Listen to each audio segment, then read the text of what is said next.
आइए आपको उस शख्सियत के बारे में बताते हैं जिसके नाम से पूरी यहूदी अवाम कांपती है और जिससे मुसलमानों का नाम सरबुलंद होता है, जिसके नाम से पूरे मुसलमानों का नाम सरबुलंद होता है। उस शख्सियत से मिलवाते हैं जिसने अकेले ही यहूदी हुकूमत के खिलाफ मुखालफत की और तारीख में अपना नाम लिखवाया। उस शख्सियत का नाम है सदर सदाम हुसैन। ऐसे तो सदर सदाम हुसैन की ज़िंदगी नशेब व फराज से भरी पड़ी है। इनका बचपन हो या जवानी, इनकी ज़िंदगी हमेशा दूसरों से बिल्कुल मुख्तलिफ रही है। यहाँ तक कि इनकी मौत भी तारीख के न मिटने वाले दास्तान में शामिल हो गई है। सदर सदाम हुसैन की पैदाइश 28 अप्रैल 1938 को इराक के गरीब खाने में हुई। जब इनकी उम्र 3 साल की हुई तो इनके वालिद का इंतकाल हो गया। अब इनके घर में 2 या 3 दिन से फाके हुआ करते थे। गुर्बत की ज़िंदगी से तंग आकर इनकी वालिदा ने दूसरी शादी कर ली और सदाम हुसैन को लेकर अपने दूसरे घर मुंतकिल हो गई। सदाम हुसैन के पहले बाप का बर्ताव सदाम हुसैन के साथ बिल्कुल अच्छा नहीं था, इसलिए इसने दूसरे घर को खैरबाद कहा और शहर तकरीयत में अपने मामू के साथ रहने लगे जो इराकी फौज के अफसर थे। इनके मामू ने इनकी तालीम की और उन्होंने इन्हें इब्तदाई उम्र में इराक की नौबदियत की बुराइयों से आगाह किया। अपने लड़कपन ही से सदाम हुसैन की हुकूमत मुखालिफ मुजाहिरों में काफ़ी सरगर्म रहे और इसी दौरान इन्हें 6 माह की कैद हुई। सदर सदाम हुसैन को मुताले का इस कदर शौक था कि अपनी जेब खर्च से किताबें खरीदते थे। वो अरब तारीख और अस्करी कुतुब का भी मुताला बड़े शौक से किया करते थे। इन्हें तीतर और डिटेल के शिकार का बहुत शौक था और वो शराब नोशी से दूर रहते थे। 18 साल की उम्र में बाइस पार्टी में शमूलियत इख्तियार की और बहुत जल्द उनके रहनुमा बनने में कामयाब हो गए। 1958 में उनकी शादी साहिदा नामी लड़की से हुई जिससे 3 बेटियां और 2 बेटे पैदा हुए।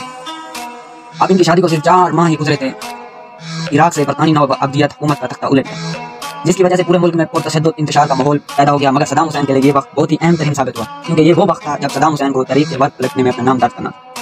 बरतानी नवाबादी हुकूमत के खात्मे के बाद इराक में एक जालिम हुक्मरान अब्दुल करीम कासिम की हुकूमत कायम हुई। अब्दुल करीम कासिम की हुकूमत बहस पार्टी के लिए खतरा बन सकती, इसलिए बाज़ पार्टी ने प्लान बनाया कि अब्दुल करीम कासिम को खत्म कर दिया जाए। क्योंकि सदाम हुसैन भी बहस पार्टी का एक अहम रुकन थे, इसलिए अब्दुल करीम कासिम को ठिकाने लगाने की जिम्मेदारी सदाम हुसैन को सौंप दी गई।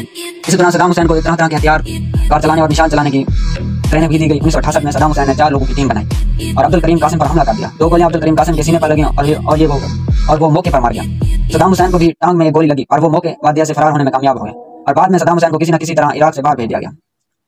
20 सितंबर 1968 में बहस पार्टी की हुकूमत कायम हुई और हमवा लबाकर इराक का नया सदर मुंतखब कर दिया गया। हमवा लबाकर के सदर बनने के बाद बहुत जल्द सदाम हुसैन को वापस इराक बुलाया गया और इन्हें बाज़ पार्टी का सीनियर बना दिया, क्योंकि बाज़ पार्टी की हुकूमत को कायम करने में इनका बड़ा हाथ। अब सदाम हुसैन एक बागी इंसान था और अब इसका काम सिर्फ ये था कि जो लोग बाज़ पार्टी मुखालफत करते हैं या कोई फैसला मानने से इनकार करते हैं तो इन्हें डरा धमका कर फिर मार कर रास्ते से हटा दें। इस तरह सदाम हुसैन पूरी दुनिया में दहशत के नाम से मशहूर हो चुके थे। वक्त गुजरने के साथ साथ सदर सदाम हुसैन की सियासी अज़ाम में भी इजाफा हुआ। अब वो खुद इराक के सदर बनना चाहते थे। फिर इसने 16 जुलाई 1979 को हमवा लबाकर से ज़बरदस्ती इस्तीफा दिलवाया और खुद इराक के सदर होने का ऐलान कर दिया। 22 मार्च 1980 को सदाम हुसैन ने ईरान से जंग छेड़ी जो कि लगातार 8 साल तक जारी रही। इस जंग में 3 लाख से भी ज्यादा इराकी मारे गए। 1990 में सदाम हुसैन ने कुवैत को अपना हिस्सेदार करार देते हुए इस पर कब्जा कर लिया। आने वाले वर्षों में सदाम हुसैन के सियासी अज़ाम बिल्कुल वाजिब नजर आ रहे थे। इराक के आसपास के तमाम ममालिक भी हुकूमत करना चाहते थे। यही वो वक्त था जब इसने अपने पड़ोसी मुल्कों से ताल्लुकात खराब किए। इसका नतीजा ये निकला कि अमेरिका और बरतानिया ने मिलकर फरवरी 2003 में इराक पर जंग मुसल्लत कर दी। सदर सदाम हुसैन की शहादत। सदाम हुसैन को 30 बेगुनाह को कत्ल करने और जोरी हथियार इस्तेमाल करके झूठे इल्जाम में अमेरिकी एजेंटों ने गिरफ्तार कर लिया। अमेरिकी सदर बुश के कहने पर अदालत ने इन पर मुकदमा चलाया और इनको सजाए मौत सुनाई गई। इस फैसले पर अमल दरामद करते हुए 30 दिसंबर 2006 में ईद उल अज़हा के दिन इनको फांसी दे दी गई और 30 साल इराक पर हुकूमत करने वाले सदाम हुसैन अपने खालिक हकीकी से जा मिले। इनको फांसी दी और 13 साल से भी ज्यादा अरसा हो गया है, लेकिन अभी इन पर लगाया गया कोई भी इल्जाम साबित नहीं हो सका। सदाम हुसैन एक बेडर सच्चा इंसान था और हर जगह सच बात कहने की हिम्मत रखता था। बस इसी डर की वजह से बरतानी और अमेरिका ने साजिश के तहत इनको फांसी दी।